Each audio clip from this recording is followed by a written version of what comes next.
Welcome back to Primary Source China Investment. Today on show H2, we're talking about the reversal of globalization. We spend a lot of time here talking about investment in A shares versus investment in Chinese stocks listed in the US. But today we wanted to flip it a little bit and talk about companies doing business, running a business on the mainland and investing in mainland stocks. Remember what the CEO of Nike, John Donahoe, said. He said, Nike is a brand of China.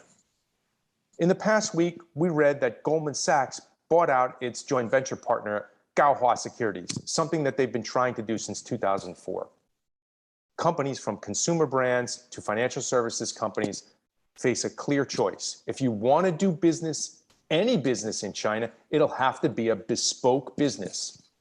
Recall Starbucks acquired 100% of its joint venture partner back in 2017.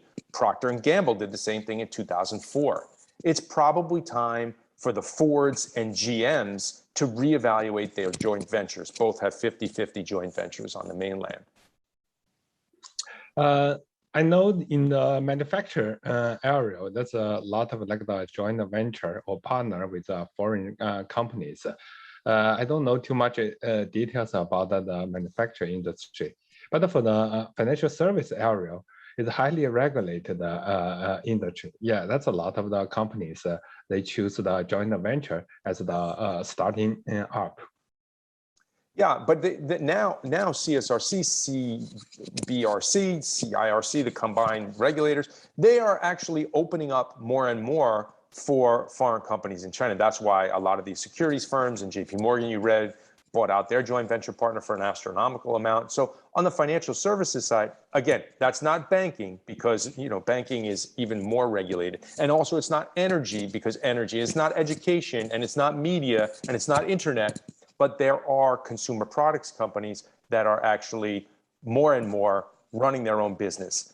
I briefly mentioned this pure outsource model of manufacturing or fly in, fly out, or service companies like flying in from Tokyo or Hong Kong or London or New York. That business model is over in my estimation. This is a blessing and a curse, of course. I mean, a blessing for those firms that have the resources, compliance, operational, and marketing staff on the ground in China, but a curse for anybody who wants to start up or try to get into or break into the China market. Those big consulting firms, those big manufacturing firms, those big service companies, those big consumer brand companies, of course, they have the resources on the ground. But if you just want to make something in China and export it, and then you think, hey, maybe I'll make something in China and then I'll sell to China, I think that business is dead on the ground. If you want to make umbrellas, you better have an umbrella making company on the ground in China. I agree. Yeah, that's right. I think a joint venture in the financial service area is really good start. So, and the foreign company, they want to know the China market, find a partner, clients, and get some help. Obviously, the local financial firms also can get a knowledge, different view, as well as a management process, a lot of things from the foreign companies. I think I'm both pretty happy at the beginning. So after the honeymoon period, the real things it really came from the different working style or culture. I think for that, because they're really in a different environment. So companies based on their best knowledge to do the things. I think that is pretty much the reason caused some of the conflicts. But from the sales side, it should be easy. During the past 10 or 15 years, China contribute a lot of the companies that go to the US, Hong Kong, and the international IPO. So they make tons of money. They just work together, get a project, and make it go IPO and share the profit. It sounds like a pretty great thing. So I think right now, even Goldman Sachs purchased the Gaohua Securities, so they can become more independent rather than coordinate a lot of the things. I think they pretty much like that. Even they still have like the some of the joint securities, they probably still keep it. So they really want something fully get controlled. That's as I understand it. And right now it's good opportunities. So because it is open the door for them to own 100% of the independent security firm. But for the asset management area, that is a different story because asset management is really long-term things. That's no right answer to the market. So people is really based on the different, really like the different investment methodology or philosophy. They put them together, and that's easily cause the conflict. Who should listen to who? And then that also causes a bigger impact to the product, to the performance, to the company's future. So that's easily cause the conflicts to do it. I don't think that have a right answer. Probably, yeah. Let's see. Yeah, that remains to be seen. On the financial services side, there's a lot of unanswered questions, and some of the market behavior is very different in China and globally. So, if you're the manager of a JV, it's really hard to serve two proverbial masters. It's a very difficult situation. There's a lot of the JV model, in China seems to go one of two ways. One is, well, we just let the local managers manage and seems to be okay. And then the other side is, well, we have to report everything back to New York or London or wherever the headquarters is. And that's generally not a good solution.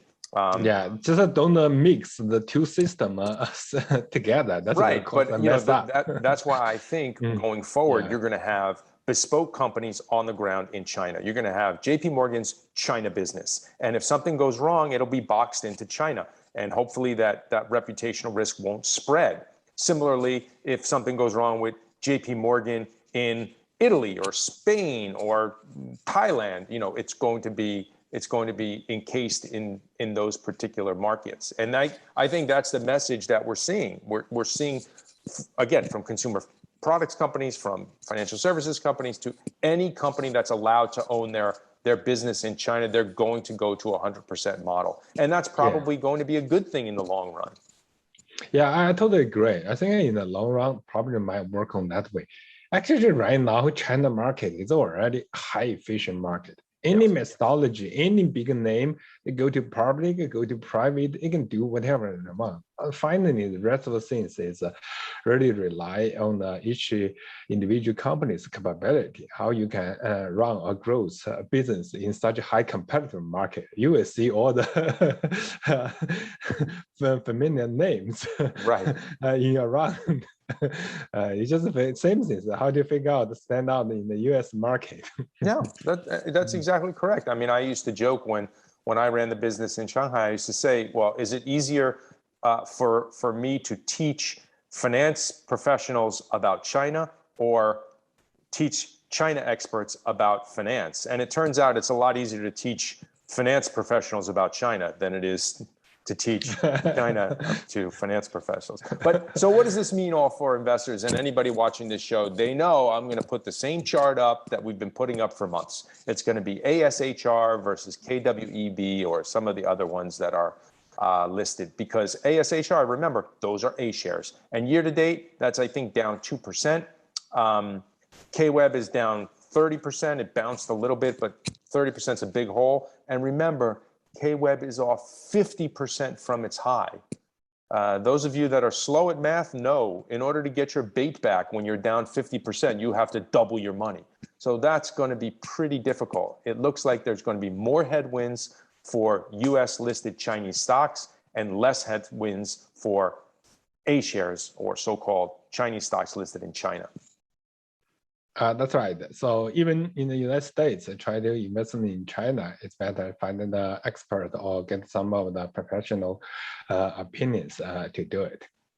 Yeah, I think the easy way, if you're just allocating a small percentage, is just go buy ASHR. If you need to allocate more, or you want to get a QFI license, or you really want to use Stock Connect, you need to have a safe pair of hands and somebody who knows what they're doing on the ground. So with that, we're going to leave it there. Thanks for tuning in. We'll be back next week.